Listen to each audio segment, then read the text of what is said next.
طلاق کے کاغذ رونگٹے کھڑے کر دینے والا سچا واقعہ۔ کل رات ایک ایسا واقعہ ہوا جس نے زندگی کی کئی پہلو کو چھوڑ دیا۔ قریب شام کے 7 بجے ہوں گے، موبائل کی گھنٹی بجی، فون اٹھایا تو ادھر سے رونے کی آواز۔ میں نے چپ کرایا اور پوچھا کہ بھابھی جی آخر ہوا کیا؟ ادھر سے آواز آئی، آپ کہاں ہیں اور کتنی دیر میں آ سکتے ہیں؟ میں نے کہا آپ پریشانی بتائیے، اور بھائی صاحب کہاں ہیں اور ماں جی کدھر ہے؟ آخر ہوا کیا ہے؟ لیکن ادھر سے صرف ایک ہی رٹ کہ آپ فوراً آ جائیے۔ میں اسے مطمئن کرتے ہوئے کہا کہ 1 گھنٹہ لگے گا پہنچنے میں۔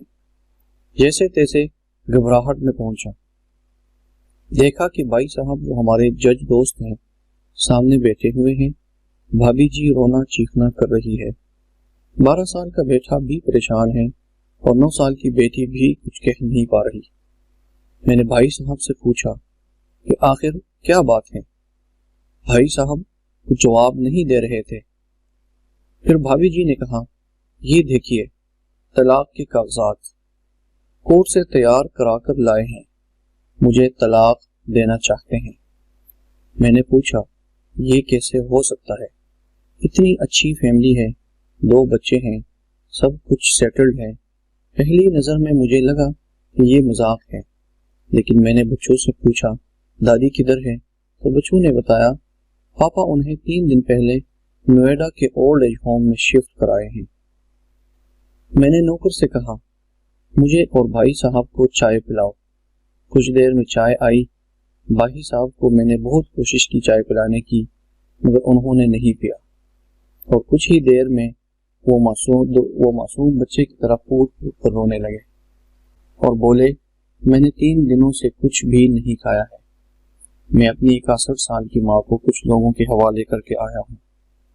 پچھلے سال میرے گھر میں ماں کے لیے اتنی مصیبتیں ہو گئی کہ بیوی نے قسم کھا لی کہ میں ماں جی کا دھیان نہیں رکھ سکتی۔ نہ تو یہ ان سے بات کرتی تھی اور نہ میرے بچے ان سے بات کرتے تھے۔ روز میرے کورٹ سے آنے کے بعد ماں بہت روتی تھی۔ نوکر تک بھی ان سے خراب طرح سے پیش آتے تھے اور اپنی منمانی کرتے تھے۔ ماں نے 10 دن پہلے بول دیا، تو مجھے اولڈ ایج ہوم میں ڈال دے۔ میں نے بہت کوشش کی پوری فیملی کو سمجھانے کی، لیکن کسی نے ماں سے سیدھے منہ بات تک نہیں کی۔ جب میں 2 سال کا تھا تب ابو انتقال کر گئے تھے۔ ماں نے دوسروں کے گھروں میں کام کر کے مجھے پڑھایا، اس قابل بنایا کہ میں آج ایک جج ہوں۔ لوگ بتاتے ہیں کہ ماں دوسروں کے گھر کام کرتے وقت کبھی بھی مجھے اکیلا نہیں چھوڑتی تھی۔ اس ماں کو میں آج اولڈ ایج ہوم میں چھوڑ آیا ہوں۔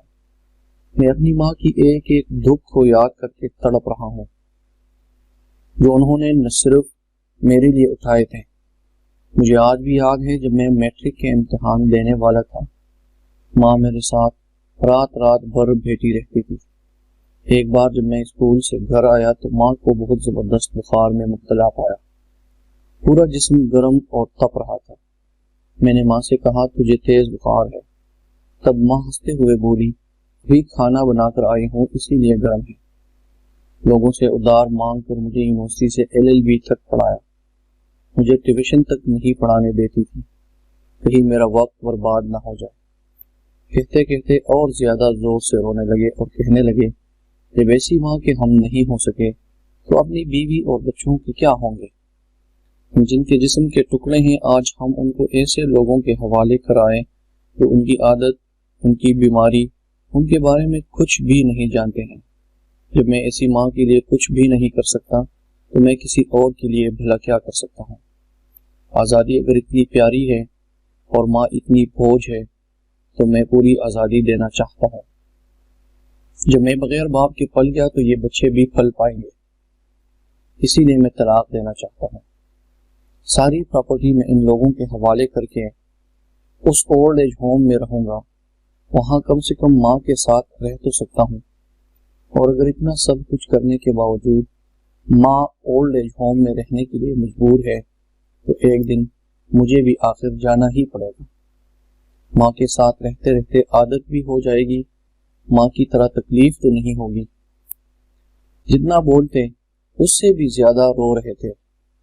اسی درمیان رات کے 12:30 ہو گئے۔ میں نے بھابھی جی اور بچوں کے چہروں کو دیکھا۔ ان کے چہرے پچھتاوے کے جذبات سے بھرے ہوئے تھے۔ میں نے ڈرائیور سے کہا، ابھی ہم لوگ اولڈ ایج ہوم چلیں گے۔ بھابھی جی، بچے اور ہم سارے لوگ اولڈ ایج ہوم پہنچے۔ بہت زیادہ درخواست کرنے پر گیٹ کھلا۔ بھائی صاحب نے گیٹ کیپر کے پیر پکڑ لیے، بولے، میری ماں ہے، میں اسے لینے آیا ہوں۔ چوکیدار نے پوچھا، کیا کرتے ہو صاحب؟ بھائی صاحب نے کہا، میں ایک جج ہوں۔ اس چوکیدار نے کہا، جہاں سارے ثبوت سامنے ہیں تب تو آپ اپنی ماں کے ساتھ انصاف نہیں کر پائے، اوروں کے ساتھ کیا انصاف کرتے ہوں گے صاحب؟ اتنا کہہ کر ہم لوگوں کو وہی روک کر وہ اندر چلا گیا۔ اندر سے ایک عورت آئی جو وارڈن تھی۔ اس نے بڑے زہریلے لفظ میں کہا، 2 بجے رات کو آپ لوگ لے جا کے کہیں اسے مار دے تو میں اللہ کو کیا جواب دوں گی؟ میں نے وارڈن سے کہا، بہن آپ یقین کیجئے یہ لوگ بہت پچھتاوے میں جی رہے ہیں۔ آخر میں کسی طرح ان کے کمرے میں لے گئی۔ کمرے کا جو نظارہ تھا اسے لفظوں میں بیان کرنا مشکل ہے۔ صرف ایک فوٹو جس میں پوری فیملی ہے، وہ بھی ماں کی بغل میں جیسے بچے کو سلا رکھا ہے۔ مجھے دیکھی تو اسے لگا کہیں بات نہ کھل جائے، لیکن جب میں نے کہا کہ ہم لوگ آپ کو لینے آئے ہیں تو پوری فیملی ایک دوسرے سے لپٹ کر رونے لگی۔ آس پاس کے کمروں میں اور بھی بزرگ تھے، سب لوگ جاگ کر باہر تک ہی آ گئے۔ ان کی بھی آنکھیں نم تھی۔ کچھ وقت کے بعد چلنے کی تیاری ہوئی، پورے اولڈ ہوم کے لوگ باہر تک آئے۔ کسی طرح ہم لوگ اولڈ ایج ہوم کے لوگوں کو چھوڑ پائے۔ سب لوگ اس امید سے دیکھ رہے تھے شاید انہیں بھی کوئی لینے آئے۔ راستے بھر بچے اور بھابھی جی تو چپ چاپ رہے، مگر ماں اور بھائی صاحب پرانی باتیں یاد کر کے رو رہے تھے۔ گھر آتے آتے قریباً 3:45 ہو گئے۔ بھابھی جی بھی اپنی خوشی کی چابی کہاں ہے یہ سمجھ گئی تھی۔ میں بھی چل دیا، لیکن راستے بھر وہ ساری باتیں اور نظارے آنکھوں میں گھومتے رہے۔ ماں صرف ماں ہے، اس کو مرنے سے پہلے نہ مارے۔ ماں ہماری طاقت ہے، اسے کمزور نہیں ہونے دے۔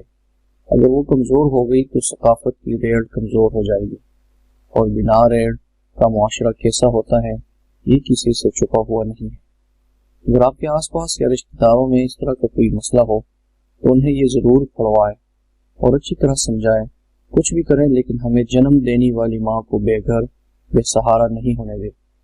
اگر ماں کی آنکھ سے آنکھوں گر گئے تو یہ قرض کئی صدیوں تک رہے گا۔ یقین مانے سب ہوگا تمہارے پاس، لیکن سکون نہیں ہوگا۔ سکون صرف ماں کے آنچل میں ہوتا ہے۔ اس آنچل کو بکھرنے مت دینا۔ اس دل کو چھو لینے والی داستان کو خود بھی پڑھیے اور اپنے بچوں کو بھی پڑھائے تاکہ اس سے عبرت حاصل کر سکے۔ اللہ ہمارا حامی و ناصر ہو، آمین۔